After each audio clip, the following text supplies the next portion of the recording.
सास बहू तुम्हें क्या लगता है मैं तुम्हें रोटी बनाकर खिलाऊंगी। पता नहीं किस जन्म की दुश्मनी निकाल रही है मुझसे। ऐसे छुई मुई बनकर बैठे रहती है जैसे मेरे आने से पहले 8-10 नौकर चाकर आगे पीछे फिरते रहते थे। थोड़ा बहुत हाथ पैर हिलाने से कौन सा शरीर घिस जाएगा इनका। सब कुछ मेरे भरोसे छोड़कर बैठ जाएगी। बाहर से थक कर आओ, फिर घर में काम करो रसोई की। अब मुझसे ये नहीं होता। सीमा खींचते हुए अपना सारा गुस्सा रसोई में बर्तनों पर निकाल रही थी। ऐसा नहीं था कि उसकी सास सुमित्रा जी को बहू के बड़बड़ाने आवाज़ सुनाई नहीं दे रहा था, लेकिन वह भी ठिठाई पर थी। बहू की बड़बड़ाहट को एक कान से सुनकर दूसरे कान से निकाल रही थी। नीलम एक पढ़ी लिखी संस्कारी लड़की थी। उसका सपना था कि वह अपने पैरों पर खड़े होगी। उसने नौकरी के लिए कई जगह आवेदन भी दे रखा था। इस बीच जब उसके लिए अनिकेत का रिश्ता आया, वह साफ साफ सबको कह दिया था कि शादी इसी शर्त पर करूँगी कि शादी के बाद उसे अगर अच्छी नौकरी मिलती है तो कोई उसे नौकरी करने से नहीं रोकेगा। आखिर इतना पढ़े लिखे होने के बाद वह घर पर नहीं बैठ सकती थी। अनिकेत और उसके घरवालों को इस बात पर कोई एतराज़ नहीं थी, ना तो कोई दिक्कत थी। उसकी बहू नौकरी करेगी, इसलिए दोनों तरफ से खुशी खुशी ये रिश्ता हो गया। शादी के कुछ दिनों के बाद नीलम का ज्वाइनिंग लेटर आ जाता है।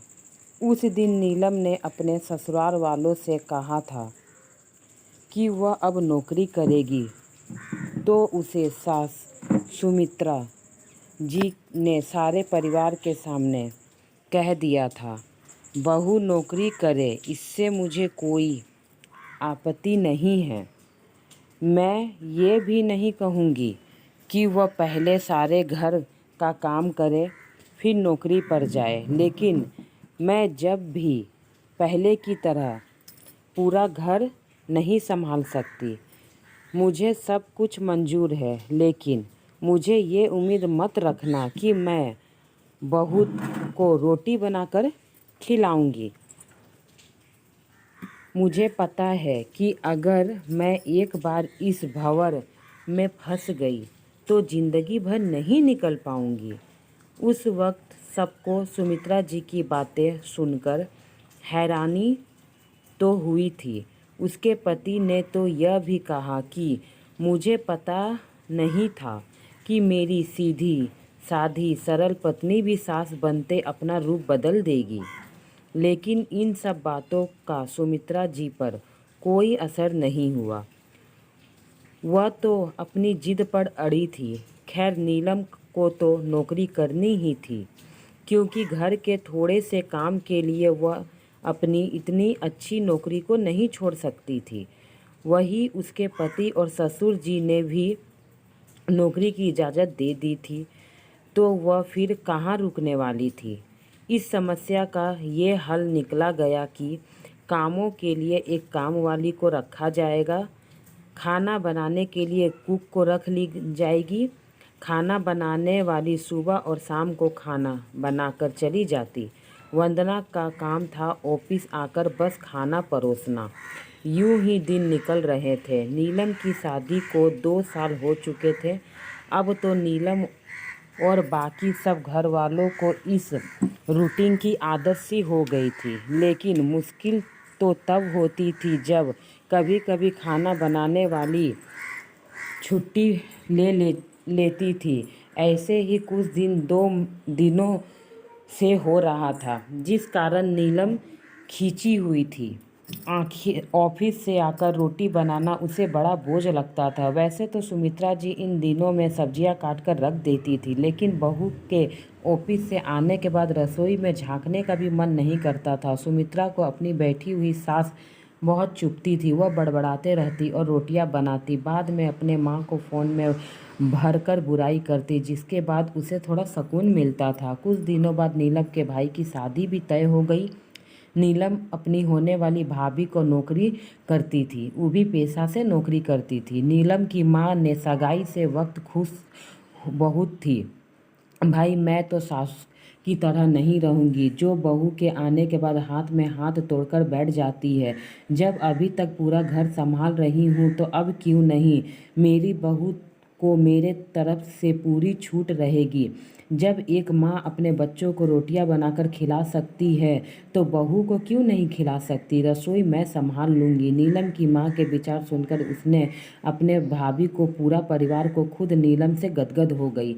वाह माँ, आप कितने बड़े दिल की है। खास मेरी सास भी आपकी तरह होती, लेकिन मेरी किस्मत में यह सुख कहाँ। मेरी सास तो हम हुक्म चलाना आता है। मुझे गर्व है कि आप इतने खुले सोच की हो। अपनी चिड़चिड़ाहट निकालते हुए नीलम बोली। कुछ दिनों में ही नीलम के भाई की शादी हो गई और कुछ दिनों बाद नीलम की भाभी ने अपनी नौकरी ज्वाइनिंग कर ली।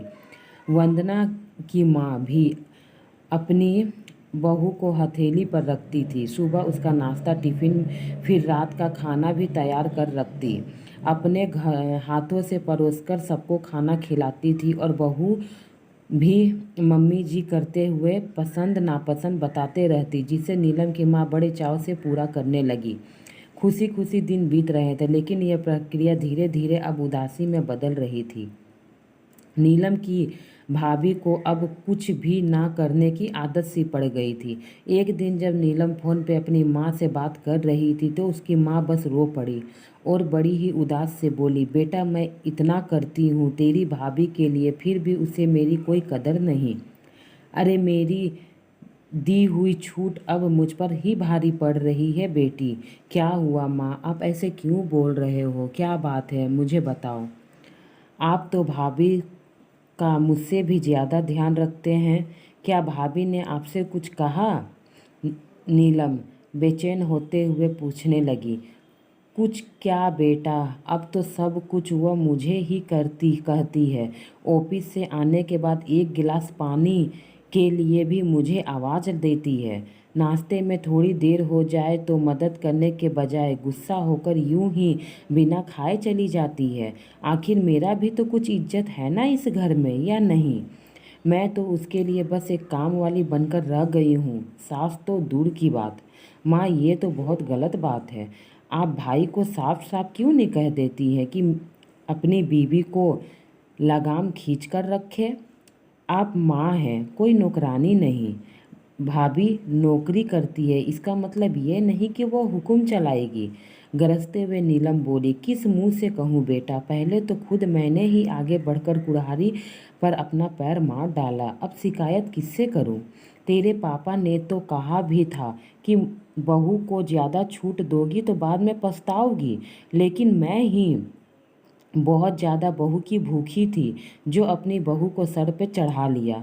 एक बात कहूँ बेटा, तू चाहे अपनी सास को कुछ भी कह ले, लेकिन समधन जी का यह फैसला सही था कि वह बहू को रोटियां बनाकर नहीं खिलाएगी। एक बार वह सबकी नज़रों में बुरी अकर सास तो बन गई, लेकिन आगे के लिए कम से कम अपना इज्जत तो बचा लिया। अब ना तो तू उन्हें कोई ताना दे सकती है, ना ही कोई रिश्तेदार। खास मैंने भी शुरू से ही यह घर गृहस्थी को पूरी जिम्मेदारी अपने सर पर लेने से इनकार कर दिया होता तो आज मेरा यह हालत नहीं होता बेटा। माँ की बातें सुनकर नीलम निशब्द हो गई। भारी मन से उसने फ़ोन रख दिया। बाहर हॉल में आकर देखा तो सास ससुर आराम से बैठकर बातें कर रहे थे। बातें करते करते उसकी सास अपनी नाखून पर नेल पेंट लगा रही थी, जिसे देखकर ससुर ने उन्हें चिढ़ा रहे थे। अब बूढ़े में ये फैशन करके किसे दिखाओगी? मेरी तो नज़र भी कमज़ोर हो गई है। किसी को नहीं दिखाना मुझे, मैं तो अपनी खुशी के लिए लगाती हूँ। सारी उम्र तो घर गृहस्थी में उलझी रही, अब अवकाश का वक्त आया है तो अपनी शौक तो पूरी कर लूं। पता नहीं कब भगवान का बुलावा आ जाए।